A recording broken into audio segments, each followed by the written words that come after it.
Welcome back, listeners, to the BizBlend podcast. As you all know, this is the space where leadership meets reality. Not theory, not hype, real decisions, real consequences. As we begin 2026, many leaders are asking the same questions privately, even if they do not say it out loud. Why is it harder than ever to earn trust, even when results look good on paper? And listeners, my guest today has lived inside that tension. Ivan Radovic is the president and founder of Novasys, which is a global consulting firm trusted by Fortune 500 companies and US federal agencies for over 25 years.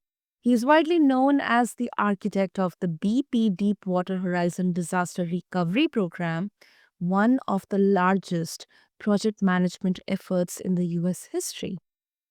But listeners, Ivan's story is not just about scale or credentials. He failed freshman English twice, and instead of letting that define him, he turned it into a lifelong pursuit of learning, leadership, and storytelling. And today, he is the creator of the trust based leadership framework, including the RCC model and the 80 by 20 activity canvas, and also the author of a new leadership book, Trust360. So, Ivan, welcome to BizBlend, and it's an absolute honor to have you here with us. Thank you for that, Sana, and thank you for having me on your show. Absolutely, absolutely. One thing I must share with listeners and Ivan that I got first time introduced to the very horrific accident and kind of I mean I don't know hadn't actually researched about it, but through of course in the popular culture the movie Deepwater Horizon. So that is something that I just got somehow all the imagery of what I saw in that movie. I watched it actually twice or thrice, but I thought let me share that with all of the listeners and you as well about. Yeah, but we can a lot of times, push things a little bit different direction and may not portray the reality, exactly as it was, because we always wants to get a story for, for a movie. But it was a good movie after all. And and again, I thank you for all of that introduction. I really kind of wanted to, kind of work with you today and tell a little bit about the the Trust 360 book that I wrote and really how you frame like a practical playbook for business, career, and personal life. And really where we start is with a self-leadership and self-trust, so kind of the theme that I want to kind of bring, is before you can build trust, team, or business, you have to build a trust with yourself, so it's a really important thing, that kind of drive me and some of the recognitions, that I have found out throughout my life. So my book, Trust is 360, is about trust-based organization. But big realization again for me was what I think is most relevant for the audience is that it all starts with a self-leadership. Absolutely, absolutely. Yeah, listen, so we have the perfect beginning to this enriching conversation. So to begin with, everyone, let's start directly. Like Trust 360. I mean, it suggests that trust is not one dimensional. It is something leaders have to earn from multiple angles at the same time. So why do you feel this book needed to exist now? Especially going into 2026. Well, I think there's several reasons. I spent years trying to be a hero founder of the business, trying saying yes to everything, trying to control everything, and wondering why my team didn't fully trust the process. Kind of at some point, I had to actually confront a hard truth. I was breaking promises to myself about my time, my health, family, while asking everyone else to be disciplined and committed. Mhm. So what really, brought me to, to write this book, that I kind of realized, not only it's a relationship, with people like, that you work with.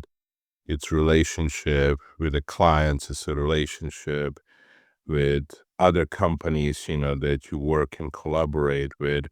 And also, broader, like, it's a relationship, with a community.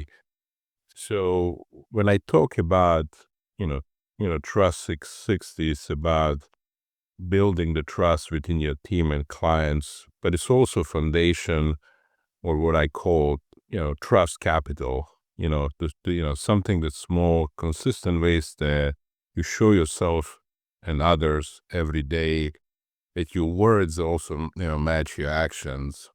So that- and that's relevant, whether you're building business, growing career, we're just trying to live like more aligned life, so I didn't write this book, only to serve like, business leadership, but also looking about like, self-development, how we as a humans, like, develop better, and you can serve better, for others, and also build more meaningful life. Of course, of course. I mean, uh, I believe, I mean, what stands out to me is this idea that, trust decays quietly. Like most leaders do not lose trust because of one big failure. I think they lose it through small, repeated moments they never revisit. And that framing already challenges the comfort many leaders sit in. Yeah. And then, I can certainly like, relate to that. A lot of, stories there in a book, it's just like a look at, just some things, that kind of what are some wake up call, like in a lot of people, whether like, early leaders, early managers, or early founders, of certain business, they have, you know, this habit, to say yes to every client, work crazy hours, and try to save every project, and messages, you know, that you have to kind of establish that, like, trust based, people first company, so in reality, like, there is, people get burned out, not everybody's available all the time. Yeah. Sometimes, like, the managements can be impatient, and then team just feels that that they cannot trust, so that, a lot of time, where like, turning point, becomes, where you're realizing that you're breaking promises to yourself, Absolutely. and that this made you kind of less trustworthy to others, so you start protecting. So how do you like fix, something like that? How you become, you know, more, uh, you know, build better trust, issue, but so for some things, that you can do, you start protecting your calendar, you Hmm. communicate, and being more honest about some limits that can be achieved, because there is, again, like there's a lot of times, that, it's kind of, especially for people like who are beginning in the leadership climb, that they're trying to be everything to everybody, and that's not achievable. And that's where you start losing the trust, because, I mean, I'll give you another example, that a lot of early leaders, they give a lot of promises, like, you may tell to another team member, send you my feedback by Friday, and then you slip because, you're overloaded. And but then for something small like that, like, people really say, well, can I really trust this person? Because they promised me something and they haven't delivered. And they didn't do that because they didn't want it. They just did it because you know, they were not able, like, to self-lead themselves, and that's it's one of the learning points, in a lot of early careers from people.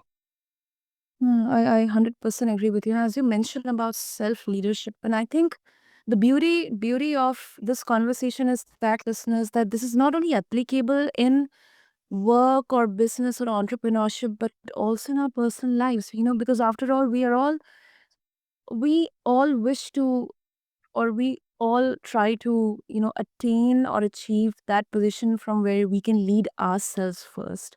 So I want to bring in self leadership here, as you mentioned, Ivan, that um in Trust 360, you emphasize trust as a 360-degree experience, and then you also, emphasize on self leadership. So, in your experience, where do leaders most often fail at it? Is it, um, you know, is it that does it start at the individual level or in the way they lead or manage people? Like how it affects? First, I would like to start with, that in general, most people, want to, build a successful career. That's what they're starting with, this starting point. Uh, Mhm. so some of the core messages that I would like to bring here is one that you can't lead others if you don't keep promises to yourself. Yep. So what does that mean? It's, when you calendar, your habit, when your energy don't match what you say, people, start feeling that there's a misalignment. So doing what you say, you would do, especially, it's very important. And this is where you kind of have to establish, that rhythm, where you have to keep those promises to yourself. Now, the second thing, that, what I think core message that I would like to bring, to this audience is trust is built on like something that I can list as a micro deposit, not just granted gesture. So one of the things, that establishes the trust, when it's okay to answer, I don't know.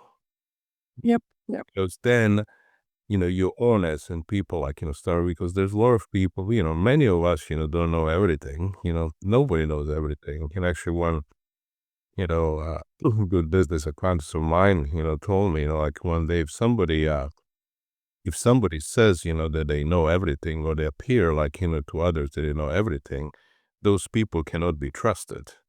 So this is how they establish in those little those little gestures, that you put, it allows you kind of admitting a mistake quickly instead of just trying to stay away. I mean, I learned, myself, that, sometimes trying to like, at the beginning of my career to, hide some of those mistakes. But now when I make them, as leader of my company, like I admit them right away. And then kind of everybody works with me and say, how can we help you? Uh, also kind of like small gestures, like falling off and you say, I'll get back to you tomorrow.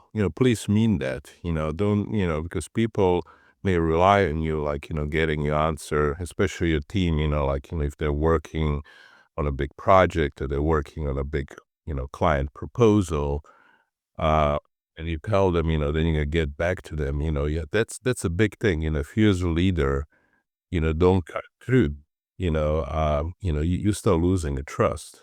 Uh, uh, so those are like, the third thing that I would like to mention is kind of your business and career grows, and it depends on the speed of your trust.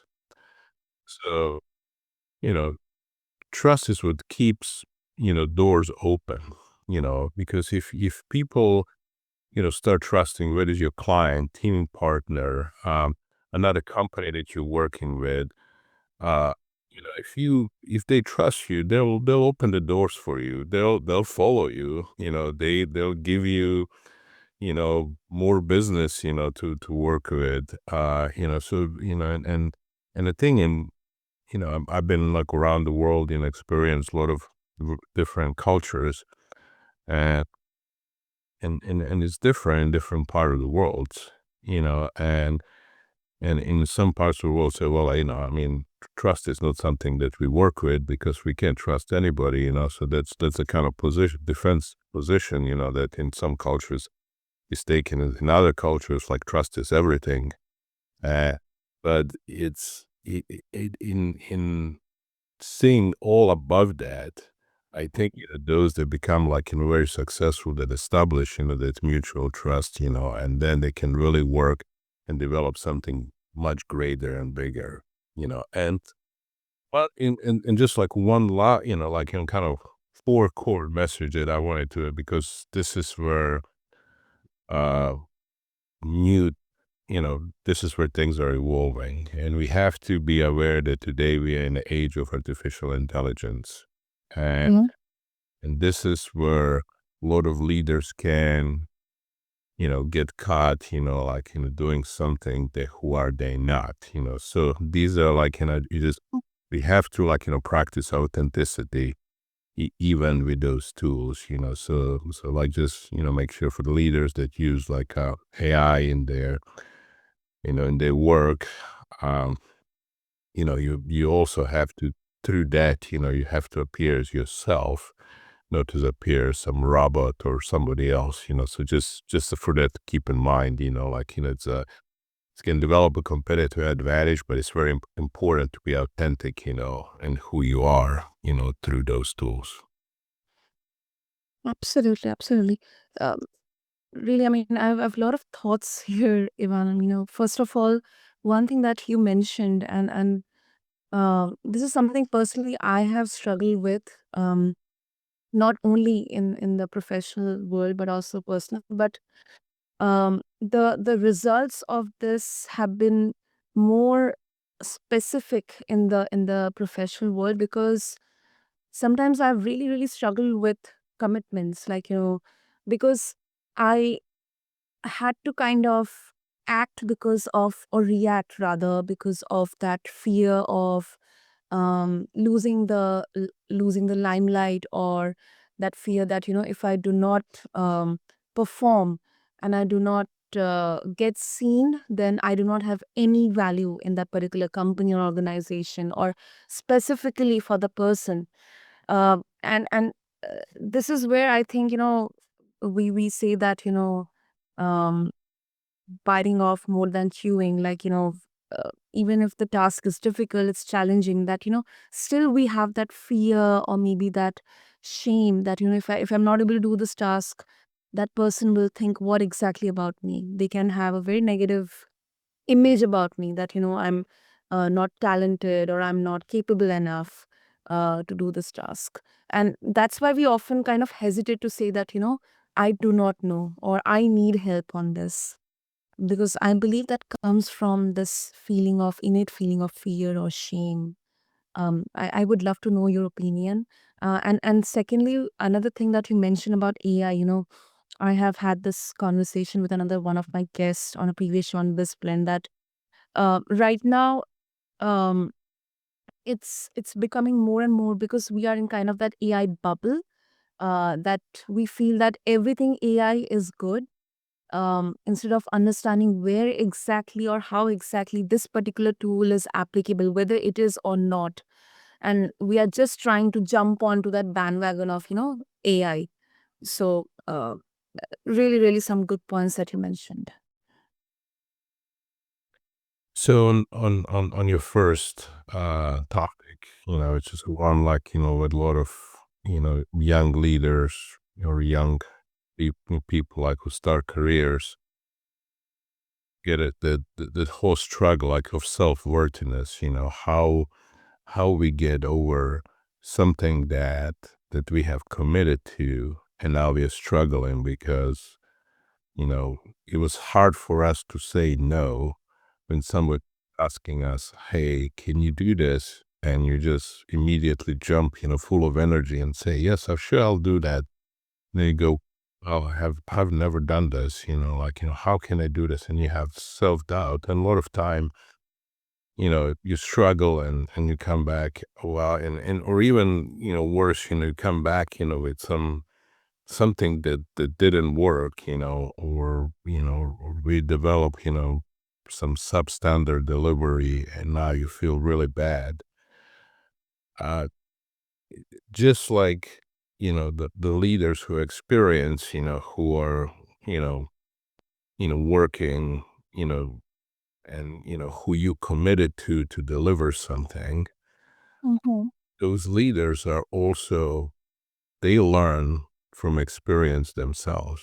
They'll be time.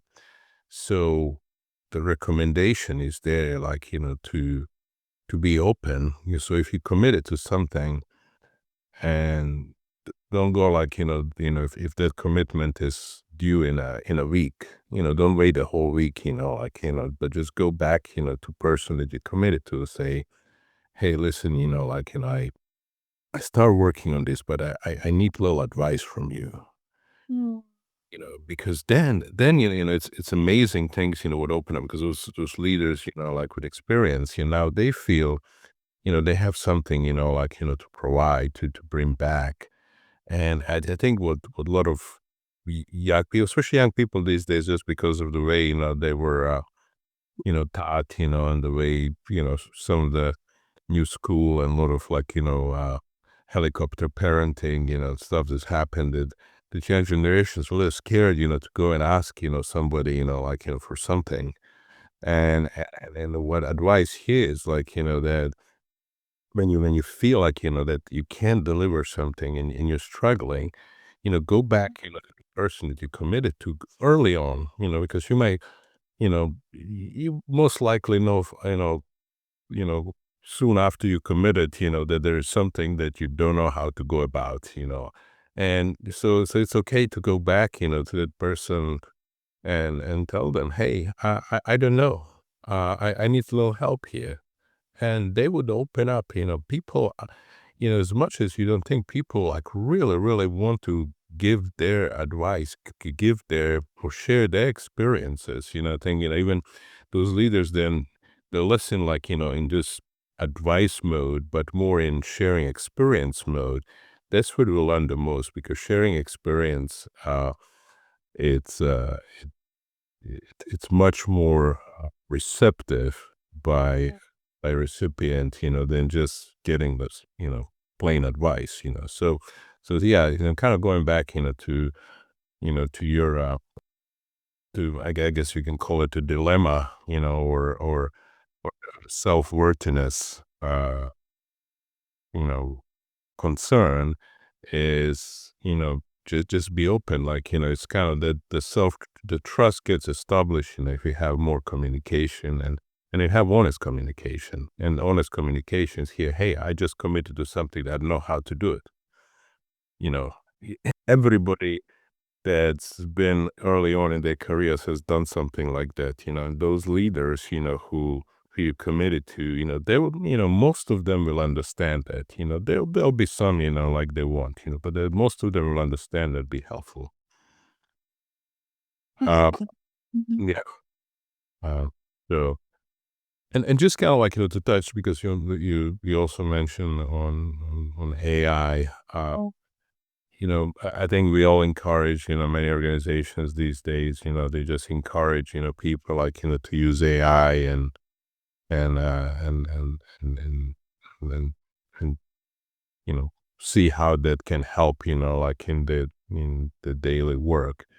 But, we have to use it with, and I'll go back to that whole authenticity of mind, that we have to use it to help us, deliver, but then it cannot replace our personality, because that's a part that every human, hold to themselves, like, and it's not, no IT tool is gonna, like, um, mimic your personality, so use it, but you also be authentic. Mm. Yeah. Yeah. And before we wrap up, I think this is such an important question. I mean, Evan, your story, it includes personal setbacks, including failing English twice. I mean, um, failures are inevitably part of our journeys. But we um, again, there's a fear of failure, and it is directly attached to our self worthiness. So, how did that experience shape how you think about trust in yourself before trust in others? I would say, uh, just the message that I would like to say that, don't try to impress people with how smart you are, impress them how reliable you are. Over time, people, who they count on, far more than who had, fanciest ideas in the meeting. And the reason I'm bringing this, because, kind of like I mentioned, I failed and, so many times. And and failure is where we gain the most of our experience, because failure is like, is the biggest learning in our life, because if we don't, I would argue with anybody that if you don't have failures, you don't learn. And, and again, a lot of school systems, a lot of, parents, these days they're preventing, their children, like, in failing. And and I would say, have I not failed, in the past, I would not, be where I am. And, and kind of, even, I would, I always did, and then you build that resiliency that allows you to say, hey, even something that I never thought I'll do, like, in my case, I never thought I'll write a book.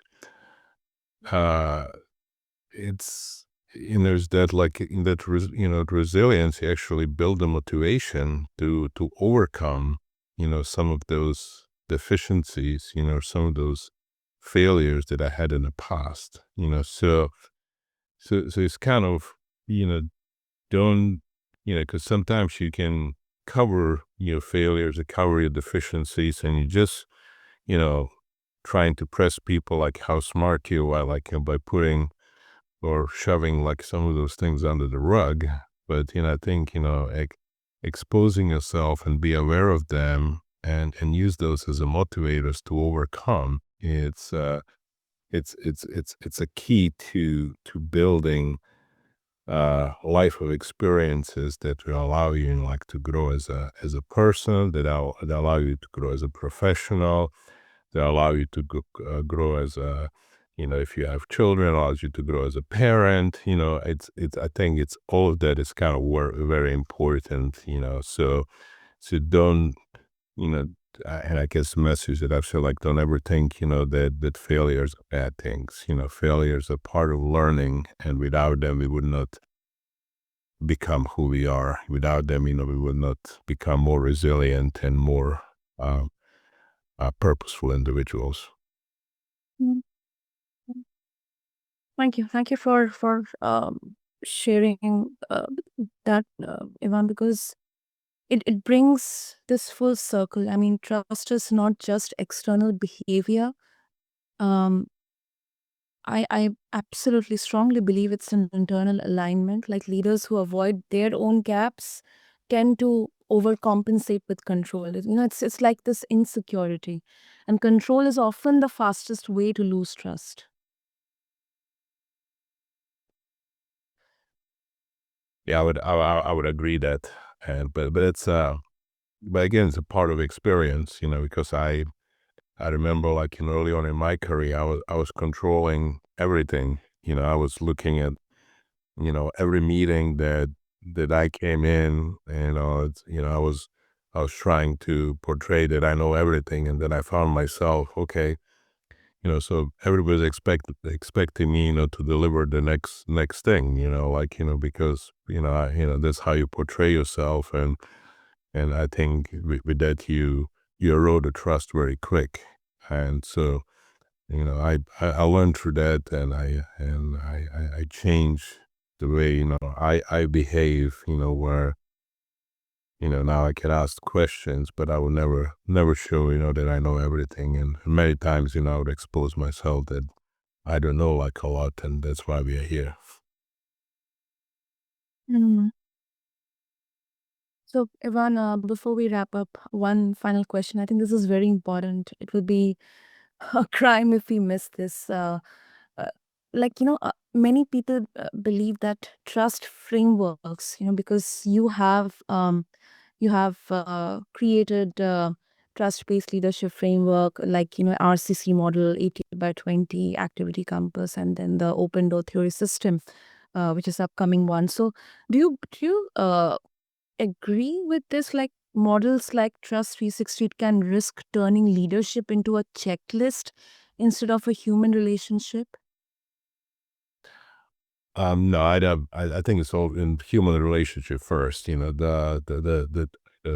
couple models and tools that you mentioned, those are just models and tools used to help that, just to realize certain things, like 80/20 model is like, we have to realize, so typically, people do like, 20% of the things that they like, they're good at, and this is something they want to do impact, and 80% is everything else, that is not like, the the things that they really like to do or enjoy, they know how to do, or they believe they're making an impact, so it's just like a tool to help the analysis and then to realign.